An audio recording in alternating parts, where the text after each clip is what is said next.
which is utterly nihilistic and a pure culture of extermination now of the Palestinian people, as well as endless destabilization and aggressive warfare in the region. Or you can have the so-called peace process with its outcome of a two-state solution.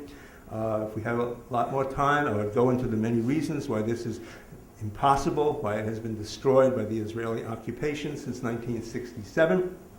And the encouraging thing is that when I started doing serious work on this subject about 5 years ago, very few people were saying that the peace process and the two-state solution is bankrupt. Now you read about it just about every day, if you read the better, internet news sources.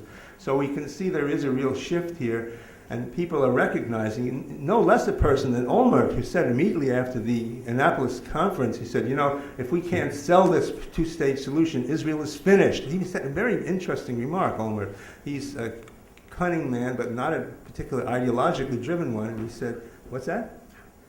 And he said, that the American people will wake up and stop supporting us. That's what he said. So wake up, American people.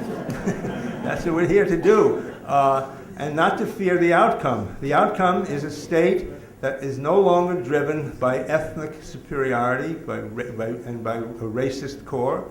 There are many ways in which this transformation can take place without a great deal of violence. It happened in South Africa, which is Tony is going to comment upon very soon, and I won't say more except to say that they belong roughly to the same category of structurally racist state formations and health state formations that need to be transformed by people of goodwill. I do think the transforming of a racist state should take its moral lesson from the transforming of the first racist state in the modern world, which was the United States. Our state was the first racist state, and I'm winding up, and and that was an anti-slavery movement, and I think that the movement against Zionism should have the same moral status as the movement against slavery, because it is not that it has an actual slaves, but it imprisons an entire people. It is let my people go. Entire people is captured by militaristic power and reduced to subhuman status.